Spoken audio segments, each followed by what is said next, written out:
A gente está estudando o livro de Marcos.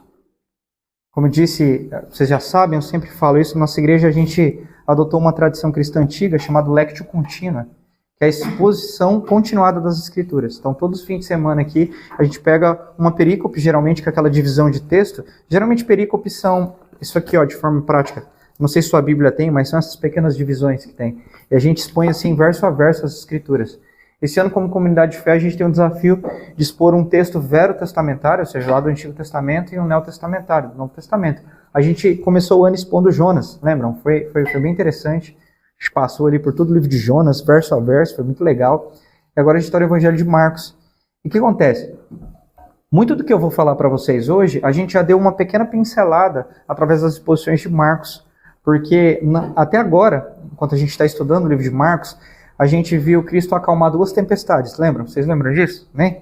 Então, hoje a gente vai falar sobre tribulações. Nos últimos dias eu tenho falado bastante sobre isso com vocês, porque é num sentido pastoral mesmo. O que acontece? Um sermão pastoral, a gente chama na teologia, de um sermão que visa ensinar um princípio para a igreja, prático, para que no dia a dia, quando ela, diante de uma situação difícil, ela consiga lembrar daquele princípio e aplicar. Então, o tom do sermão hoje é mais ou menos o mesmo tom que foi escrito. Tiago está escrevendo para irmãos. Ele considera aquelas pessoas que estão vindo como família na fé. E é assim que eu queria conversar com vocês. Como alguém que se preocupa com cada um de vocês, como quem faz parte da mesma família. No caso, a família da fé. Amém? A gente vai ler do verso 1 ao 8. O texto diz assim: Tiago, servo de Deus e do Senhor Jesus Cristo, as 12 tribos dispersas, em algumas versões da diáspora, entre as nações. Saudações. Meus irmãos, considerem por motivo de grande alegria o fato de passarem por diversas provações. Pois vocês sabem que a prova da sua fé produz perseverança. E a perseverança, ela tem que ter ação completa, ela deve ter ação completa, a fim de que vocês sejam maduros, íntegros e sem lhe faltar alguma coisa. Se alguém de vocês tem falta de sabedoria, peça a Deus, que a todos dá livremente de boa vontade, e lhe será concedida. Peça, porém, com fé, sem duvidar, pois aquele que duvida é semelhante à onda do mar, agitada e levada pelo vento. Não pensem que tal homem receberá coisa alguma do Senhor. É alguém que tem a mente dividida e é instável em tudo que faz. Palavra do Senhor? Amém. Gente, essa carta foi escrita, não há um consenso teológico dentro dos comentaristas bíblicos, mas de qual é a data certa ao qual ela foi escrita. Não há, por exemplo, algumas cartas bíblicas a gente consegue datar. Foi escrita 40 depois de Cristo, 33. Essa há um gap, é uma brecha em que os teólogos dizem que possivelmente ela foi escrita entre 45 a 50 depois de Cristo. Tá bom? Essa, então, a carta de Tiago, é uma das primeiras epístolas do Novo Testamento. Quando você está lendo na tua Bíblia aí, talvez, dependendo da tua versão, em vez de carta, está escrito epístola, porque era o nome que eles davam grego para carta. Então, quase tudo que a gente lê no Novo Testamento eram cartas mesmo, redigidas à mão humana, para que fosse levado aos crentes cristãos, para que nos cultos que eles estavam fazendo, essas cartas fossem lidas e explicadas. Essas cartas eram feitas pelos apóstolos de Jesus. Tiago, ele escreve essa carta com uma finalidade muito clara. Qual que é a finalidade dessa carta? Exortar os cristãos a praticar a fé de forma viva. Vale salientar que o contexto que essa carta foi escrita era um contexto de perseguição. Então, Cristo tinha acabado de morrer, ressuscitado, subido aos céus. Os cristãos eles começaram a se espalhar muito forte e eles começaram a ser severamente perseguidos por causa disso. Então, Tiago, quando ele escreve essa carta, ele não queria só dar um tratado teológico para que aquelas pessoas tivessem algum tipo de nutrição intelectual. Ele queria ensinar algo prático para que elas conseguissem, amanhã, no dia a dia, conseguir colocar tudo aquilo que elas aprenderam intelectualmente em prática. Então não é uma carta que visa só ensinar um princípio que vai ficar na tua mente, mas é uma carta prática, ao passo de que ele trata problemas práticos daquelas pessoas. Então ele vai falar sobre fofoca, ele vai falar sobre problemas com tribulação, ele vai falar sobre respeitar a liderança, ele vai falar sobre divisão dentro da igreja. Ele fala que no meio daquele povo, eles faziam acepção de pessoas. O que significava isso? Eles dividiam, para assim, fulano é importante, ele tem que ter mais credibilidade. Esse aqui nem tanto, deixa ele ali no cantinho, é mais pobre. Então Tiago está trabalhando coisas muito pontuais na carta. E a forma com que ele começa é muito interessante, tá? Quem foi Tiago? Beleza? Antes, esse texto diz que foi espalhado as 12 tribos da diáspora, certo? Diáspora significa dispersão. Era um grupo de cristãos que se reuniam para fora ali da Palestina. Então o que acontece? O evangelho começa a ser pregado depois que Jesus morre e sobe aos céus. Os discípulos e os apóstolos começam a ir e espalhar o evangelho a toda criatura. Amém? Várias pessoas começam a se converter de diferentes regiões. Então, por que é chamado de diáspora, de dispersão? Porque aquelas pessoas que recebiam o evangelho ali, por exemplo, em Israel, começaram a voltar para suas casas, voltar para suas cidades, etc. E elas iam como cristãos. Então elas começaram ali a fazer as primeiras comunidades cristãs, que eram as pessoas que tinham acreditado na mensagem de Jesus, que de fato ele não tinha sido morto pelo Império Romano apenas e sumido como um grande homem, mas não, que ele ressuscitou como Filho de Deus. Então eles começaram a se reunir. Por isso que os discípulos começam a fazer cartas. Por quê? Porque eles tinham que dar conteúdo teológico para nutrir essas pessoas onde eles estavam. Essa carta foi destinada àqueles irmãos que tinham se espalhado. Então é como, sei lá, se a gente fizesse uma reunião aqui, e aí terminou aqui, a gente vai para Areias, o Raul vai aqui para Balneário, o João vai para o centro de campo, cada um vai para o seu canto, as meninas para Tabuleiro, junto com o Eric. Então, onde vocês estão, é como se cada um ali começasse a juntar um grupo com amigos para falar do evangelho. Aí essas cartas funcionavam para ser o conteúdo a ser falado nessas reuniões, entendem? Por isso que tem, por exemplo, cartas destinadas a Éfeso, que no caso era uma cidade. Aí ele fala carta aos Efésios, que era o nome das pessoas que moravam em Éfeso. E Corintos era uma cidade. Então, 1ª e 2ª Coríntios é porque são 2 cartas destinadas ali. Vocês conseguem entender? E assim sucessivamente. Também tem cartas destinadas a pessoas. Por exemplo, 1ª e 2ª Timóteo, foi escrito por Paulo para seu discípulo Timóteo. Também tem cartas que são no nome da pessoa, por exemplo, 1ª de João, 2ª de João e etc. Então, essa carta foi destinada para essas pessoas que eram convertidas e que tinham ido embora ali daquela região, de Israel e etc. Ficou claro? Amém?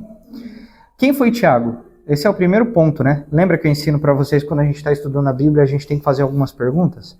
Quem falou, quando falou, por que falou e para quem falou? A gente já aprendeu algumas delas. Quem foi Tiago? Não tem consenso teológico também. Há quem diga que esse Tiago aqui é irmão de Jesus. Aí você vai ver no capítulo 13, 55 de Mateus, que o texto diz que enquanto Jesus pregava, sua mãe e seus irmãos chegaram. Então, a tradição cristã acredita que diferentes católicos, né, que eles acreditam, não, Maria não teve filho. Nós, cristãos, protestantes, a gente acredita sim, que ela continuou tendo filhos e a vida dela foi acontecendo. E aí a tradição cristã aponta Tiago como irmão de Jesus. Tá? Outros apontam que é o Tiago, filho de Zebedeu, que a Bíblia fala também desse cara. Só que sabe qual é o problema? O problema é que o João Calvino falava que quando a Bíblia cala, a gente se cala. Então não é interessante a gente tentar apontar quem é o Tiago.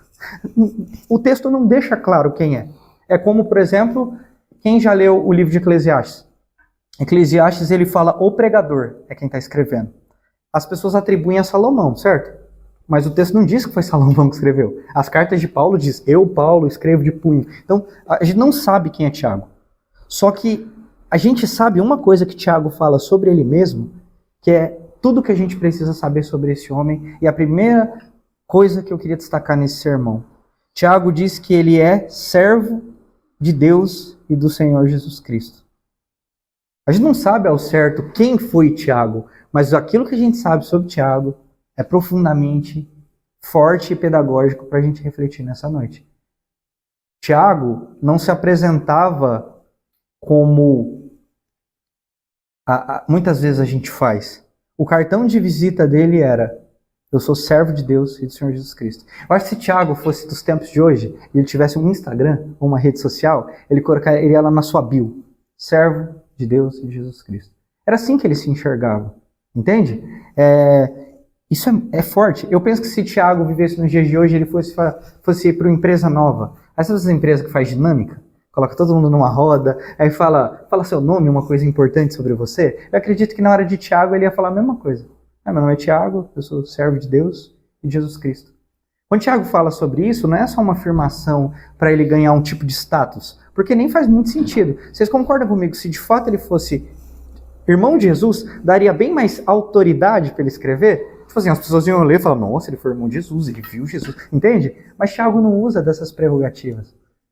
A palavra que ele usa aqui é doulos, no grego, que significa, sabe o quê? Escravo. A palavra que ele usa aqui, servo, no português a gente traduz como servo, é bonito, né? Servo. Mas a palavra servo aqui no grego, a tradução é para escravo. Vocês conseguem entender? O que é escravo aqui? Escravo, nesse sentido, é alguém que pertence a outra pessoa. Um escravo não era assim? A pessoa comprava o direito de ter aquela pessoa para fazer os seus serviços. E o escravo, por ser comprado, ele não tinha nem direito de questionar. O que Tiago trata aqui é que ele é escravo de Deus, ele é servo de Deus, ou seja, ele foi comprado por Deus. Ele foi comprado pelo sangue de Jesus. E ele não vive mais segundo as suas vontades, mas segundo a vontade do seu dono. E assim, eu acho que essa é a maior reflexão que você tem que ter nesse início desse sermão. Como você se enxerga? Geralmente, quando a gente pergunta quem é você, a gente tenta dar uma resposta geralmente ligada com aquilo que a gente faz, né? Quem é você? Eu sou designer, por exemplo, e também estou plantando uma igreja. Quem é você? Eu sou fotógrafo. Eu faço isso, eu faço aquilo. Mas Tiago, ele não se enxergava a partir dos méritos que ele tem. Ele não se enxergava porque ele tinha feito uma faculdade importante. Ele não se enxergava dessa forma. Ele se enxergava da forma mais assertiva que eu acho que a gente pode se enxergar, que é como servo de Deus. Sabe, se a primeira coisa que você pensa sobre você mesmo não é que você é um filho de Deus, um servo de Deus, você tem problemas muito sérios na sua identidade. Porque a gente não é aquilo que a gente faz, primariamente. A gente não é os títulos acadêmicos, os reconhecimentos que a gente conseguiu. Essas coisas são importantes, a gente não está descartando ela. Mas a coisa mais importante das nossas vidas não é ser reconhecidos pelas coisas que a gente fez, reconhecido pelas pessoas, é ser reconhecido pelo próprio Deus. E esse é o ponto. Ele era alguém que era servo de Deus e de Jesus Cristo. E eu fico pensando, sabe, no fim da minha vida, como eu quero que as pessoas lembrem de mim. Eu queria muito que as pessoas lembrassem de mim, como o Tiago fala aqui. Que as pessoas falem, olha, aquele Bruno lá, realmente ele era crente mesmo. O cara era servo de Jesus. Olha, olhando para a vida dele, você não vê uma vida dupla, é um cara sério. Eu gostaria muito que esse fosse o anseio da sua vida, porque a gente que se reúne como igreja, isso deveria ser aquilo que mais queima no nosso coração. Sabe? Pensar, quando as pessoas olham para mim, elas veem alguém semelhante a Jesus, elas veem um servo de Deus. Vocês entendem o que eu estou querendo dizer? Isso é prático para a nossa vida. Se você não tem esse anseio, não faz nenhum tipo de sentido. Então ele era servo de um Senhor, certo? Quem era o Senhor dele? Deus e Jesus Cristo. Amém? O segundo ponto que esse texto traz, ele chama eles de irmãos. Tá? Ele começa falando meus irmãos, vírgula. Gente, a palavra irmãos aqui aparece 16 vezes durante a carta inteira. Correto? O que acontece? Um padrão bíblico que a gente tem, chamado de paralelismo, quando a gente estuda as Escrituras, é analisar a Bíblia a partir de uma perspectiva de repetições. Sempre que a Bíblia repete muito um termo, é porque ela está dando ênfase naquele assunto. Por isso que salmos vão repetir várias vezes a mesma coisa. Fala, certamente Deus é bom. E lá no versículo 3 diz, e Deus é bom. E a bondade de Deus. E ele fica repetindo as coisas. E não é que o autor estava com preguiça, ele escreveu de qualquer jeito. Não, ele estava repetindo para que as pessoas prestassem atenção, que tem uma ênfase ali. Tipo, isso é importante. Então o fato dele chamar eles de irmãos agora é importante, porque a gente vai pensar nisso agora. Só que também é importante porque isso é repetido várias vezes na carta. Ou seja, dá uma atenção exclusiva para isso aqui. Quando o Tiago escreve essa carta, ele não está escrevendo de uma forma fria, impessoal. Sabe, como uma carta que a gente faz para mandar... Sabe quando você vai fazer um currículo, por exemplo? É impessoal, né? Tu tá fazendo, você vai deixar no máximo de empresas que você vai... Pode. Vocês entendem o que eu tô querendo dizer? Aqui não, aqui é específico. Tudo que ele vai tratar com aquelas pessoas é específica. Ele está falando de problemas que elas estão vivendo de forma prática no dia a dia delas. Então, quando ele fala isso, é porque ele coloca o coração dele de uma forma muito clara. É como quando você tem um amigo e você sabe que ele está passando um problema, você deixa o que você está fazendo e vai até lá para ouvi-lo. Tiago está tratando especificamente com aqueles irmãos. Eles não eram para ele meros destinatários que ele estava escrevendo uma carta. Eles eram uma família. Óbvio que não uma família natural, né? Nascidos da mesma mãe, mas uma família de irmãos, irmãos espirituais, unidos pela mesma fé. Certo? Então, se Tiago escreveu isso para aqueles irmãos que eram unidos pela mesma fé, a gente também faz parte da mesma família de fé. Amém? Então a gente tem muito para aprender com esse texto hoje, certo?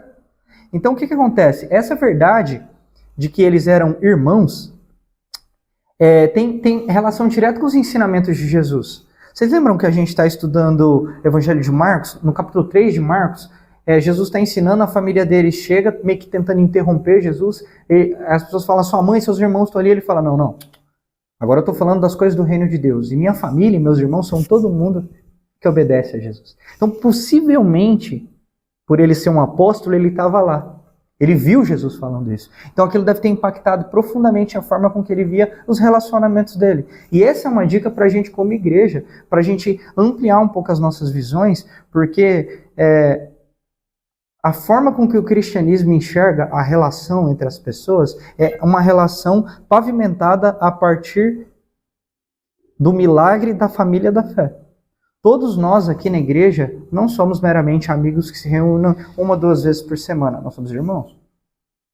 Nós somos irmãos. E Romanos vai falar que nós somos irmãos porque, por causa de Cristo, todos nós somos adotados e somos enxertados na família de Deus. O que isso significa? Significa que quando a gente se reúne como igreja, a gente não se reúne como pessoas individuais. A gente se reúne como um único povo.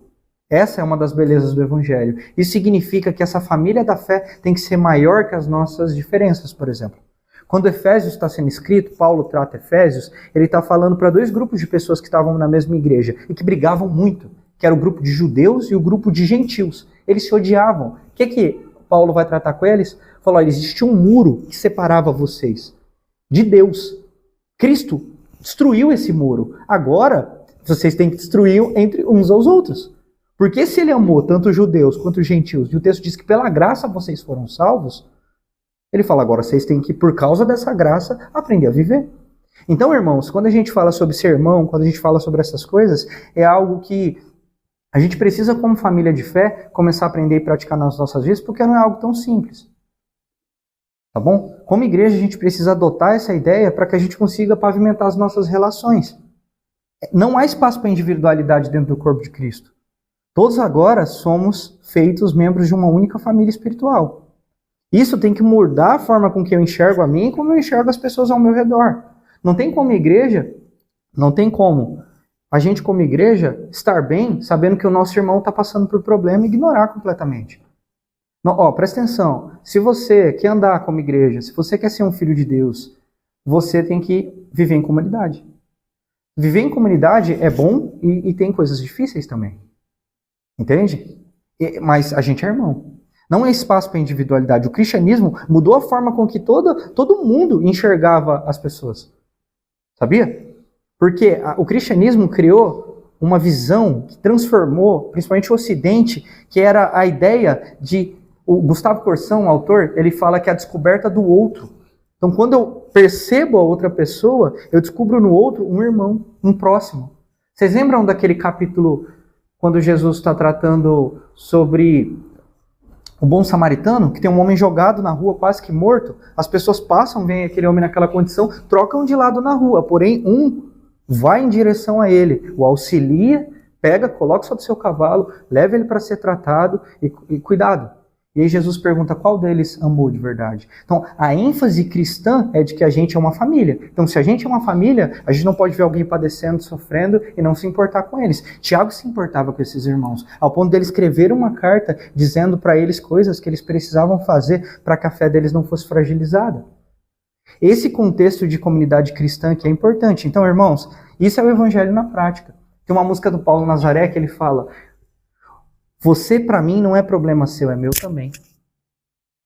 A gente precisa ter isso nas nossas vidas. A gente precisa pensar nas pessoas que não estão vindo na igreja, nas pessoas que a gente está orando, no nosso irmão que está passando por problemas, e ir em direção a ele como quem estende a mão de misericórdia para ajudá-lo. Vocês entendem isso? Porque a gente é irmão. Não tem como eu saber que aquela pessoa não está bem, que ela está se afastando de Deus, e não ir até ela e falar, Cristo te ama, volta. E assim, a gente tem que cuidar disso porque é bem mais fácil. Muitas igrejas fazem. É falar, você viu fulano? Desviou. 3 semanas sem vir na igreja. Não é disso. Então, a gente é irmão. Então, ser irmão significa se preocupar com a fé do outro. Vocês entendem? A gente se preocupa como? Orando pelo nosso irmão. Mandando uma mensagem, falando, você está bem? A gente se preocupa se relacionando de verdade.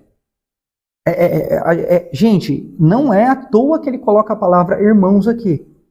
Porque essa ideia de laço é uma ideia que está inerente com a vida do cristão. Ó, presta atenção. Tem 2 grupos no mundo. O grupo das pessoas que amam a Deus e o grupo que a Bíblia diz que são inimigos de Deus. A Bíblia fala que quem ama a Deus, em Jesus, se obedece Jesus, é filho do mesmo pai que Jesus. Amém?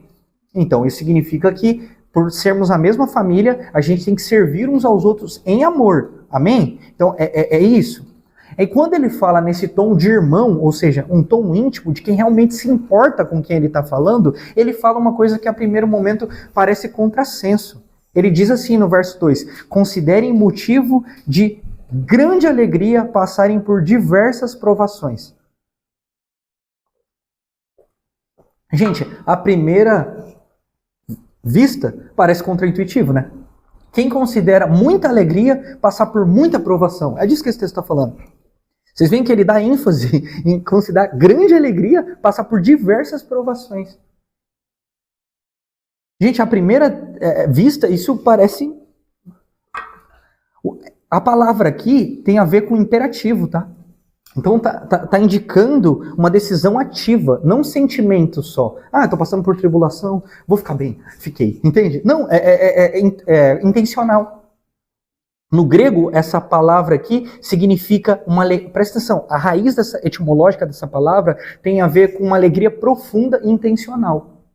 Uma alegria que não depende das circunstâncias, mas da visão que o crente tem sobre a soberana vontade de Deus e a confiança na sua obra provisória, a sua obra de providência e redentiva. Por que nós cristãos, em meio às dificuldades, porque nós cristãos, em meio às tempestades da vida, a gente pode se alegrar? Porque nós temos um Senhor que cuida de nós. Não é isso que a gente aprendeu na tempestade?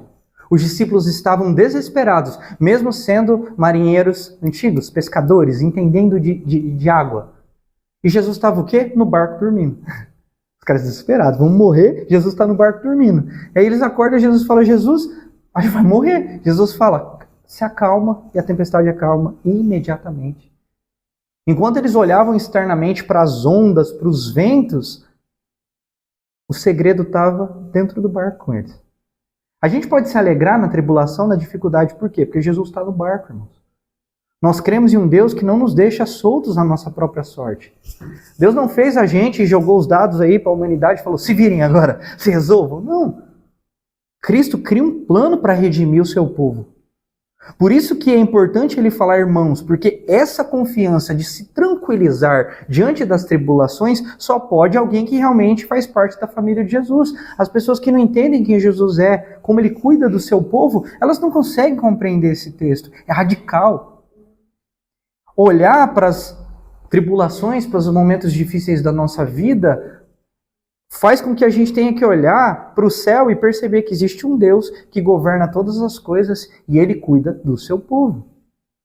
Salmos vai trabalhar que o guarda de Israel não dorme. Ou seja, a proteção que eles tinham não estava baseada em um homem que podia dormir e os caras ficarem esperando ele dormir para entrar e atacar o seu povo. Mas ele estava falando de um guarda que está sempre ali, atento para proteger o seu povo. Irmão, ser cristão significa fazer parte da história da redenção. Quando eu entendi isso, através de um livro do Kevin Van Hooser, um teólogo, a minha vida mudou. O nome desse livro se chama O Drama das Escrituras. E drama aqui não é ficar chorando, essas coisas. Drama tem a ver com dramaturgia. E ele faz esse livro como se fosse atos de uma peça ou de uma orquestra. Então tem o ato 1, E aí o que ele faz? Ele traz uma história de que o povo de Deus é o povo que está inserido na história que Deus está construindo na humanidade. Faz sentido? Então, de Gênesis a Apocalipse, Deus está construindo uma história. Adão e Eva pecam, eles falam, da sua descendência virá alguém que vai esmagar a serpente. E ele começa a levantar homens, proteger o seu povo, ele levanta reis, ele levanta líderes, ele levanta Abraão, Isaac, Jacó. Ele vai fazendo isso durante todas as Escrituras, correto? Se nós somos cristãos, a gente serve ao quê? Ao mesmo Deus. Ou seja, a gente está inserido na mesma história. Ou seja, o cristão pode se alegrar na dificuldade, por quê? Porque do mesmo jeito que a gente lê na Bíblia, mesmo o povo vacilando, pecando e Deus os atraindo com cordas de amor, que o texto diz, é o mesmo Deus a quem nós servimos, irmão. Então nós podemos confiar porque nós fazemos parte da história que Deus está construindo. Então não é só olhar para a minha vida porque tem de bom e etc. É olhar para tudo que Deus fez até hoje e saber que Ele governa essa história.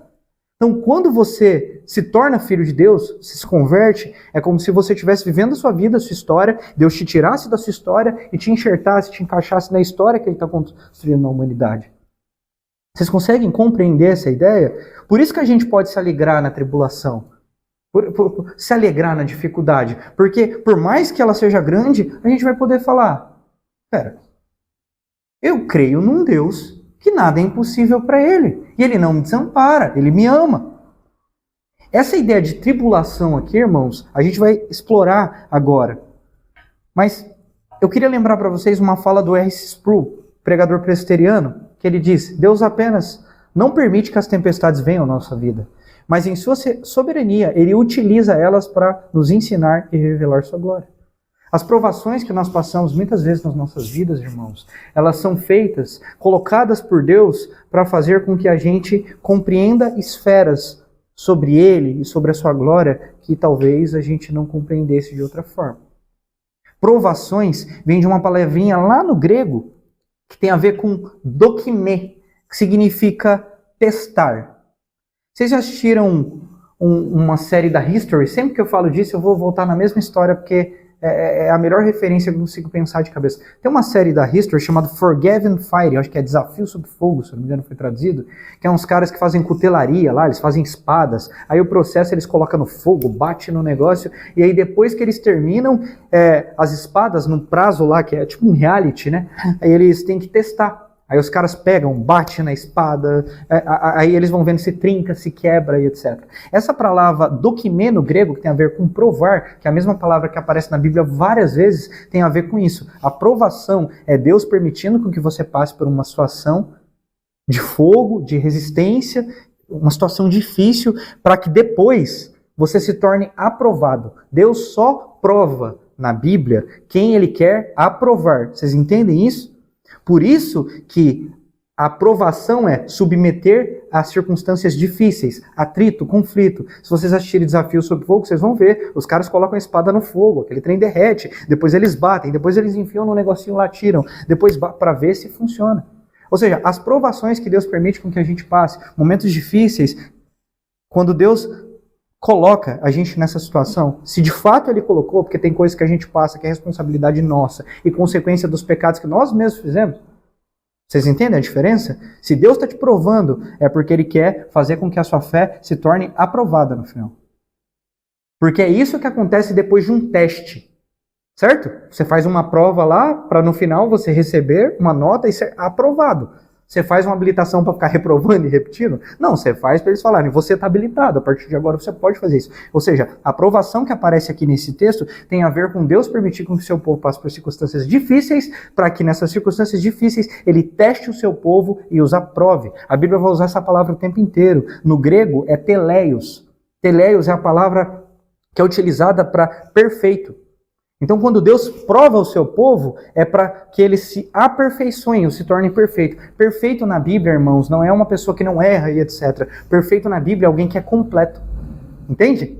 A obra que Cristo está fazendo na nossa vida, ela está sendo completada dia após dia. Então isso é importante a gente entender. Porque na hora que a gente entender, a gente pode se alegrar. Sabe por quê? Porque esse entendimento que Tiago está estabelecendo para esses irmãos, presta atenção aqui, meu irmão. Se você é crente mesmo, Cristo de fato te salvou, fica tranquilo. Porque essas tribulações são testes, provas que Ele está colocando no caminho para ir te aperfeiçoando até a sua vinda. É por isso que a gente pode se alegrar. Por isso que ele fala que essa provação, ela precisa ter ação completa.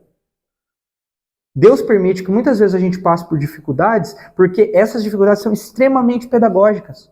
Fazem a gente depender mais dele.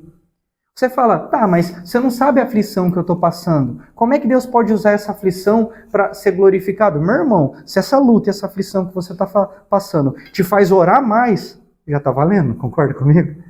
Já está te trazendo para mais perto de Deus. Essa é a ideia de provação nesse texto. E, gente, todo o final de uma provação reside em uma coisa: saber se está útil para ser usado através de ser aprovado ou se reprovou. Faz sentido? Qualquer teste que você faz, no final você vai ter um veredito. Está aprovado, pode ser usado, não está aprovado, vai ter que testar de novo. Ou seja, existe um caráter nas provações de Deus que é, muitas vezes, ele está te provando, está te testando e você não está sendo aprovado. E aí ele vai continuar te provando, continuar te testando e transformando a sua vida.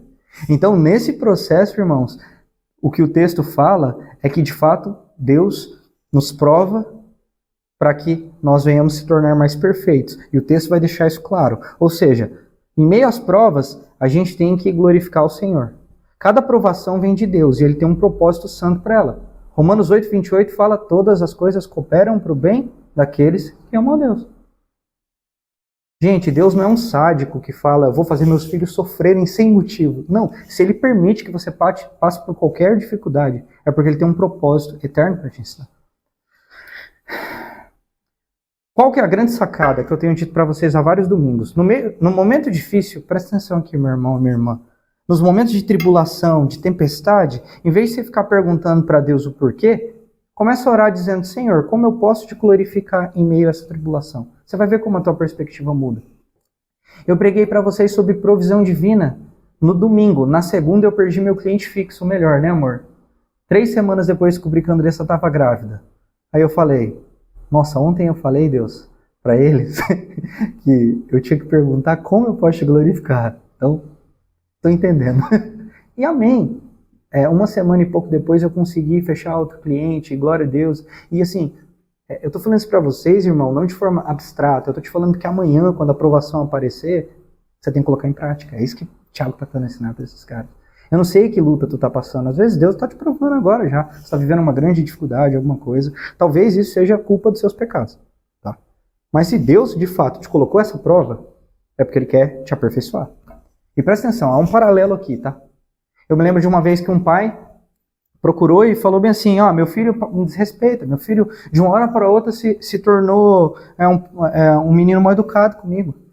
E eu olhei para aquele pai e falei: poxa, eu entendo, de fato, não está certa a atitude do seu filho, a Bíblia diz que ele tem que te honrar.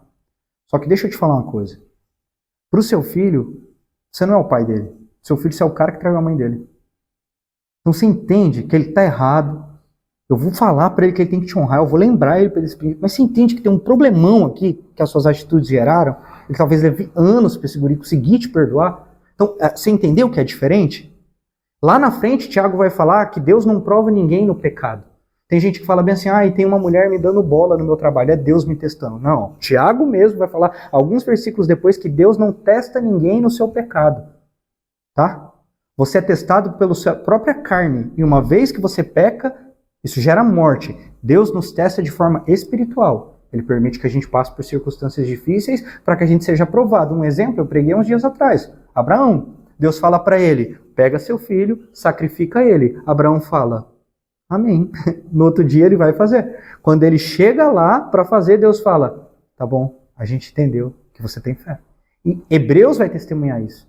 Que Abraão tinha uma fé tão grande que ele acreditava que mesmo sacrificando seu filho, Deus era fiel para ressuscitá-lo. Ou seja, ele foi colocado numa circunstância difícil e a fé dele foi aprovada. Deus faz isso. Vocês entenderam a diferença? Em nome de Jesus, não sai daqui falando bobeira. Provações são dadas por Deus para testar a nossa fé. Algumas atitudes que você passa, algumas lutas que você passa, têm a ver com más escolhas que você fez. Vocês estão conseguindo entender isso aqui? Mas se de fato Deus tem permitido essa tempestade na sua vida, você pode ficar tranquilo que Ele está no barco. Na semana passada, retrasada, a gente estudou sobre a segunda tempestade, onde Jesus estava orando e Ele pediu para os discípulos entrarem no barco. Ele fica horas orando e o texto diz que a tempestade veio muito forte. Os discípulos começaram a ficar desesperados. O texto diz que Jesus viu eles. Então, Ele estava orando num lugar, Ele viu os caras lá no meio do mar. Ele sabe de todas as coisas, o texto diz que ele vai andando sobre as águas. Os caras ficam desesperados, achando que era o quê? Um fantasma. Aí quando Jesus chega, ele fala: acalma o mar e entra no barco. Jesus sabia de todas as coisas? Ele sabia que ia vir uma tempestade? Sabia, não sabia? Ele mandou os caras entrar no barco, sabendo da tempestade? Por quê? para provar a fé deles, ao passo de que quando ele entra no barco, ele fala, vocês não entenderam o milagre da multiplicação. Você entende? Ele permite que eles passem por aquelas circunstâncias para que depois ele venha como resposta e ensine um princípio para ele. É disso que o texto está falando. Amém? Então, no meio desse tipo de provação e dificuldade, você pode glorificar. Como dizia o irmão Lázaro, você pode passar pela prova dando glória a Deus. Porque se Deus está te testando, irmãos, a finalidade disso é te tornar perfeito, ou seja, completo. Amém? Por isso que esse texto diz que essa perseverança que acontece na prova tem que ter ação completa. Assim que vocês sejam maduros, íntegros e em nada deficientes. As provações são difíceis, irmãos, como dizem por aí, porque não dá para fazer um omelete sem quebrar os ovos, né? Às vezes é nesse choque, nesse sofrimento, que a gente consegue entender perspectivas, ser mais fortes, resilientes, maduros e íntegros. Perseverança aqui nesse texto tem a ver com hiponé no grego, que significa paciência firme. Quem é uma pessoa perseverante? É alguém que tem resistência diante das provações. Resiliente. Alguém que quando vem uma grande dificuldade, ela fala, olha, eu não sei o que fazer, mas eu confio no Deus que eu sirvo. Vocês já viram alguém passar por isso? Gente, eu já vi irmãos passarem por circunstâncias dificílimas, que qualquer pessoa surtava. Aí você olha para a vida daquele abençoado, ele está em paz. Por quê? Porque ele crê no Deus a quem ele serve. E quando a gente é aprovado nesses testes e dificuldades que Deus permite que a gente passe, uma coisa vai ficando mais clara no nosso coração. É que o segredo não está na nossa força, está nas mãos de quem a gente serve. Por isso que, por mais que a dificuldade seja grande, a gente fala, tá tudo bem, Deus está comigo. Vocês entendem? Então, essas provações, o texto deixa claro. Se ela tiver ação completa, ela vai te deixar mais perseverante. O que é perseverança? É se manter firme, irmãos, mesmo quando o chão se move. É permanecer em pé quando todo mundo caiu. Essa é uma característica do povo de Deus. Por mais que as lutas sejam grandes, eles permanecem firmes, porque aquele Deus que começou uma obra na vida deles é fiel e justo para completá-la. É isso que Filipenses 1,6 fala. Se Cristo te salvou, se de fato você é um filho de Deus, isso vai ter ação completa na sua vida. Deus só não te salva, mas Ele te santifica, Ele cuida do processo inteiro até a eternidade. É por isso que a gente agradece que a salvação não é pelos nossos méritos, é pela graça do Senhor. Por isso, gente, a gente pode olhar para as dificuldades e falar, tá bom, Senhor, me ensina a ser mais perseverante nela. Outra coisa que o texto fala, ela tem ação completa. Essa palavra aqui é ártrio, que significa um indivíduo que literalmente é maduro e que é pleno. Então, quando as dificuldades acontecem na sua vida, elas acontecem para que de forma plena a gente consiga entender as coisas. Aquele que conduz a nossa vida está ali presente. O texto também usa a palavra maturos e íntegros. Ou seja, indivíduos completos, sem lacuna, espiritualmente equipados, íntegros. Irmãos, a dificuldade na vida de um cristão não torna ele uma pessoa pior, torna ele uma pessoa mais madura, mais santa. Vocês já viram isso? Pessoas que passam por dificuldades, aí você olha para aquela pessoa e ela está firme, ela está mais crente, ela está mais paciente. Quantas pessoas eu vi passar por circunstâncias complexas, doenças, coisas que poderiam ter arrebentado com aquela pessoa, e ela está mais firme, mais em paz. Ela está tranquila, porque ela sabe que Deus está com ela. Então, irmãos, essas dificuldades, elas fazem com que a gente se torne mais perseverante, mais maduro. Irmãos, toda a aprovação que Deus coloca na sua vida visa te transformar, visa te deixar uma pessoa mais equipada, melhor. O texto usa por final uma palavra estranha para a gente, né, na tradução, que é em nada deficientes. Essa tradução ela tem a ver com que não falta nada, sabe? Por exemplo, uma pessoa deficiente nasceu sem um braço, ela falta uma parte dela. O que esse texto está falando é que essas provações, a gente não vai terminar elas, tipo, faltando um pedaço, assim, vai ser completo, Deus vai cuidar de tudo nas nossas vidas. Você entende? É como se fosse algo integral, que passa por tudo em você. Vocês entendem? Algo que no final, não é tipo um cara pós-guerra, né? Vocês já viram esses filmes pós-guerra, que é reabilitação, que o cara perdeu um braço? Não, o texto está falando que não. Deus vai te preservar, perfeito, íntegro. Entende? Olha como Ele cuida da gente. É disso que esse texto está falando.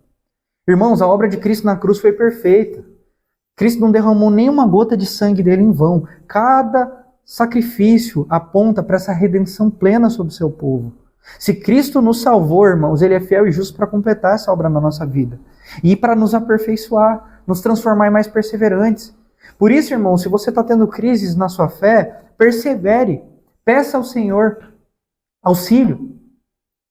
Porque, se você entendeu tudo que eu estou dizendo até aqui, amém? Vocês estão entendendo? Agora a gente vai falar sobre o final, outro grupo de pessoas que ele apresenta. Mas antes eu só quero finalizar isso aqui. O texto diz do versículo 5 ao 8 assim: se alguém de vocês tem falta de sabedoria, peça a Deus que a todos dá abundantemente de boa vontade e lhe será concedida. Irmãos, é aqui que mora o perigo, como dizem aí. Tiago mostra pra gente que no meio da provação, aquilo que vai fazer com que a gente entenda e persevere é sabedoria para compreender isso. A palavra sabedoria aqui, que vem de sofia, que é de onde tem a palavra filosofia, não se refere a um entendimento acadêmico, sei lá, o cara tem um doutorado, entende? Não se refere a uma habilidade profissional, nossa, ele tem uma empresa super bem sucedida. Nem conhecimento cultural, mas de uma capacidade prática de tomar decisões que glorifiquem a Deus, sempre pautadas pelo temor ao Senhor e suas escrituras, entende? Essa sabedoria permite a gente discernir qual é o caminho certo e a forma certa de agir com integridade. Por quê? Porque nós entendemos que é Deus que está conduzindo aquela situação. Então, se Ele está conduzindo aquela situação, existe um jeito dele de me aperfeiçoar e de fazer as coisas e que eu tenha que fazer também. Vocês entendem? Por isso a gente consegue passar por aquela situação com uma sapiência, com uma sabedoria diferente das pessoas. Por quê? Porque o segredo não está aqui fora, está naquilo que está dentro de nós, que é o próprio Deus. Às vezes, irmãos, o teu problema não é a dificuldade que você está passando, é a falta de sabedoria. Entende? Às vezes, de novo, às vezes o teu problema não está necessariamente na dificuldade que você está passando, tá? Está na falta de sabedoria. Então, o que esse trecho está nos ensinando? Que nos momentos de dificuldade, nos momentos de provação, a gente tem que pedir a Deus sabedoria. E o texto diz que Ele dá a todos abundantemente de boa vontade e será dada. Só que esse texto deixa claro como tem que ser feito isso. De novo, é bem provável, irmãos, que nós estejamos sofrendo bastante, mais por falta de sabedoria do que pela circunstância que a gente está vivendo.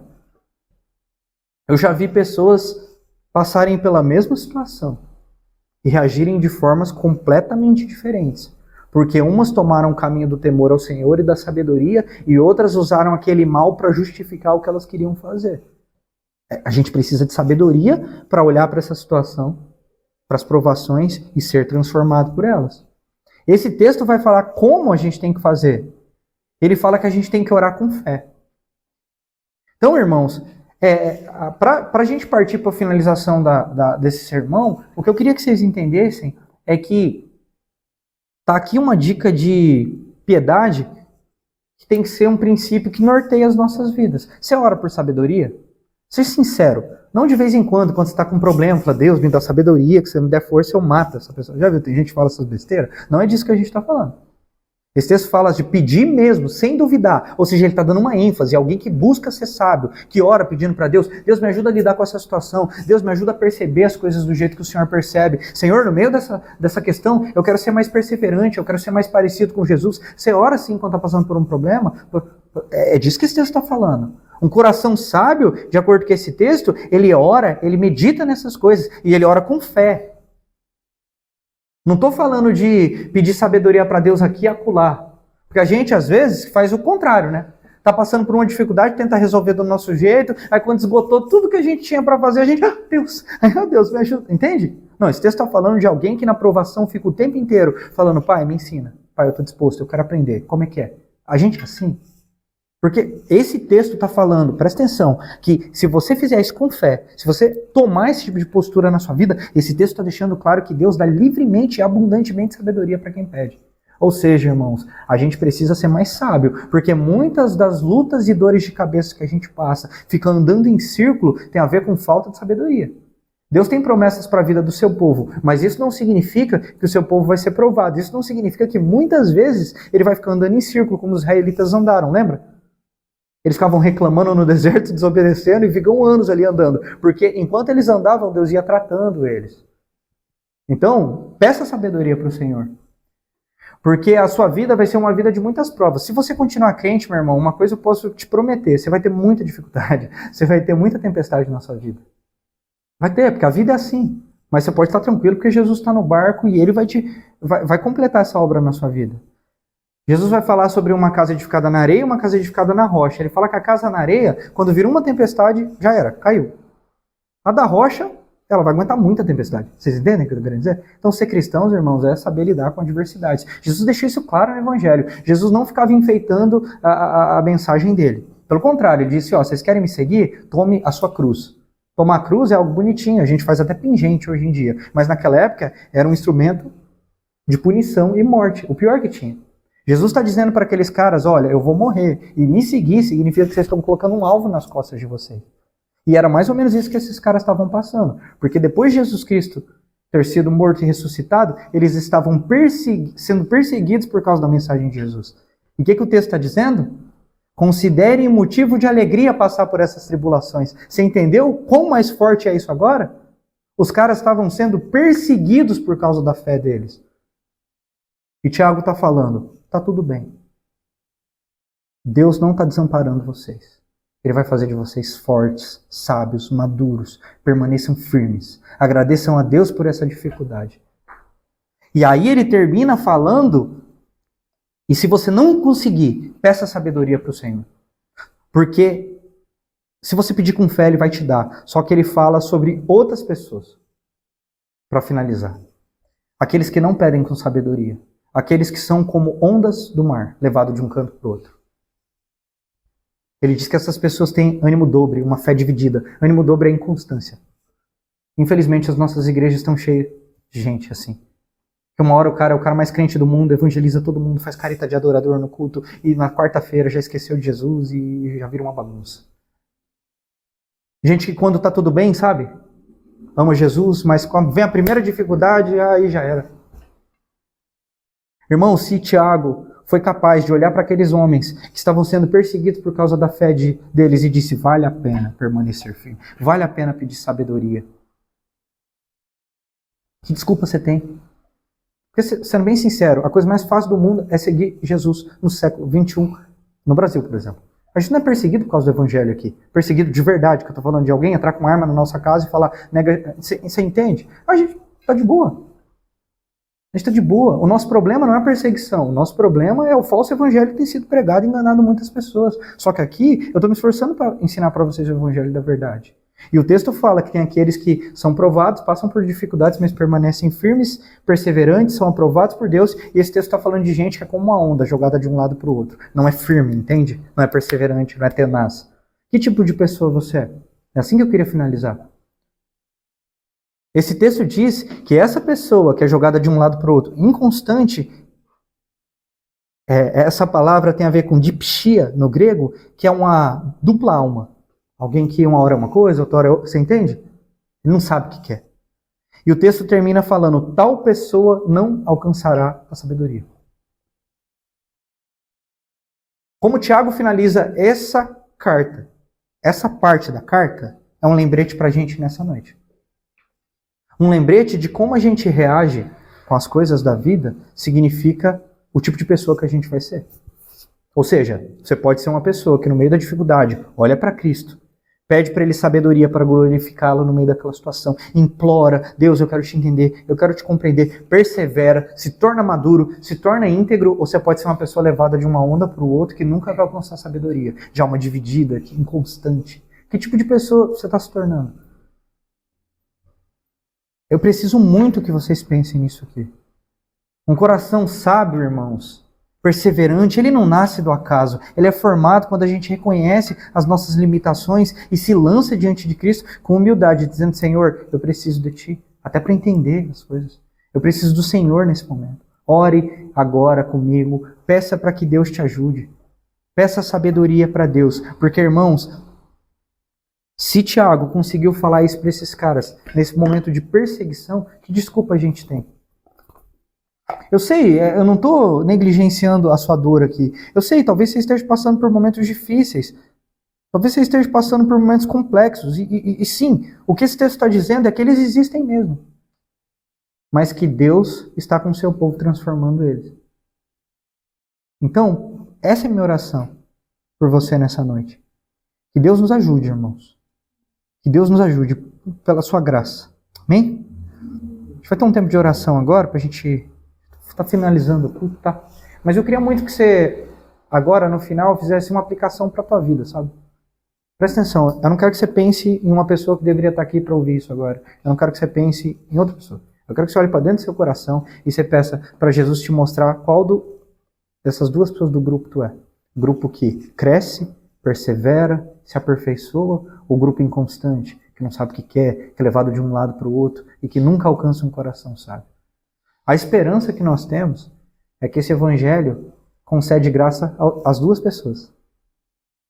Se você se arrepender, ele pode transformar um inconstante, alguém de ânimo dobre, em um filho de Deus. Amém? Ele pode? Amém? Só que você tem que se arrepender. Então essa é a minha oração agora. Vamos ter um tempo de oração?